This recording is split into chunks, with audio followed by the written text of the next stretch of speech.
ঘটনাস্থল পল্টনে আছেন staff correspondent Nahid Prince. তিনি সরাসরি আমাদের সাথে যোগ দিচ্ছেন। নাহিদ, কিভাবে গুলিবিদ্ধ হলেন ওসমান হাদি এবং কি বলছেন প্রত্যক্ষদর্শীরা? আপনার হাতে কি তথ্য আছে?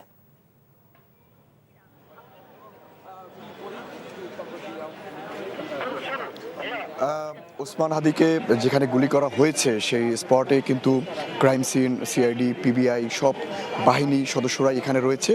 তো কিছুক্ষণ আগে গুলির দুটি খোসা এখান থেকে উদ্ধার করা হয়েছে। এই পুরো ক্রাইম সিন যদি দেখাই, যেখানে হাদিকে যেখানে গুলি করা হয়েছে সেখানে এখনও রক্তের দাগ লেগে আছে পুরো রাস্তা জুড়ে। সেখানে হাদি মূলত রিকশায় ছিলেন, তিনি আর তার এক সহযোদ্ধা।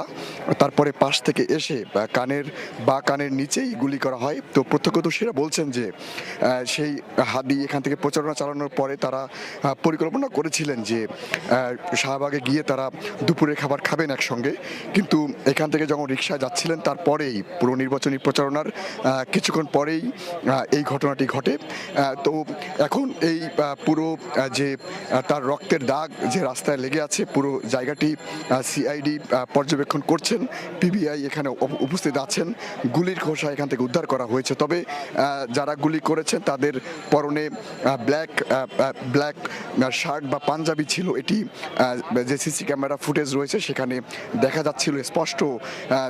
যেভাবে গুলি করা হয়েছে সেই রিকশার কিন্তু ঠিক ডান পাশে সেই বাইক যে মোটরসাইকেল যোগে যারা দুর্বৃত্তরা রয়েছে তারা যাচ্ছিলেন, সেখান থেকেই মূলত সেই ব্ল্যাক রেঞ্জ থেকে একদম খুব কাছ থেকেই হাদিকে গুলি করা হয়। তারপরেই এখানে যখন পড়ে যান তারপরেই মানুষজন এসে জড়ো হয়ে তারপরে তাকে ঢাকা মেডিকেলে পাঠায়। তো যারা এখানে এই ঘটনাটি দেখেছেন তারা বলছেন যে খুব কম সময়ে একদম খুব কম সময়ে মূলত এই ঘটনাটি ঘটানো হয়, যা খুবই ভয়াবহতাই।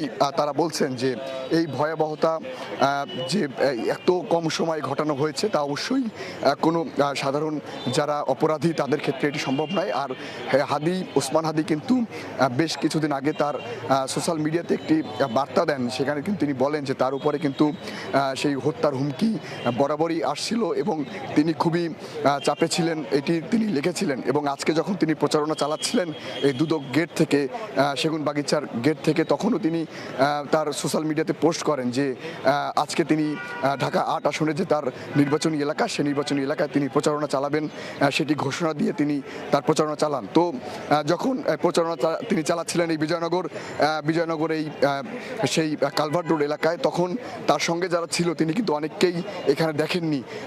সেই তার সঙ্গে যারা প্রচারণা অংশগ্রহণ করেন মূলত তারা অনেকেই এই হাদির সঙ্গে যারা চলেন তার বাইরের লোকজনও থাকেন কিন্তু।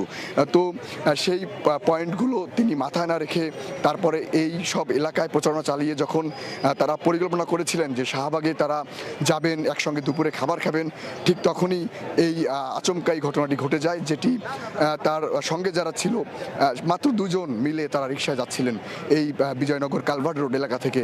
তো তার যে প্রচারণাকারীরা যখন তার জায়গা থেকে তারা যখন বিচ্ছিন্ন হয়ে যান, তখনই মূলত এই দুর্বৃত্তরা এই স্থানটি তারা নিরাপদ মনে করে তারপরে এই হাদিকে গুলি করেন, এটি তারা বলছিলেন। তো হাদির এখন আইসিইউর মধ্যে আছেন।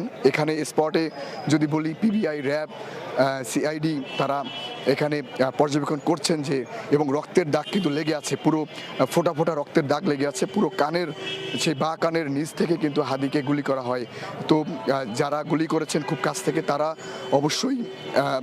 অবশ্যই তারা পরিকল্পনা করেই নিয়েছিলেন আগে থেকেই যে হাদিকে টার্গেট করা ছিল, তা না হলে এত দ্রুত সময়ের মধ্যে হাদিকে গুলি করা সম্ভব হতো না। তারা বলছিলেন, এখানকার যারা একদম কাছ থেকে যারা দেখেছেন তাদের সঙ্গে কথা হয়েছে, তারা বলছিলেন যে যখন এই ঘটনাটি ঘটে ঠিক 2 থেকে 3 মিনিটের মধ্যে, বা তারা বলছিলেন যে 10 সেকেন্ডের মধ্যে গুলি করে এই স্পট থেকে ঘাতকরা বা এই দুর্বৃত্তরা পালিয়ে যায়।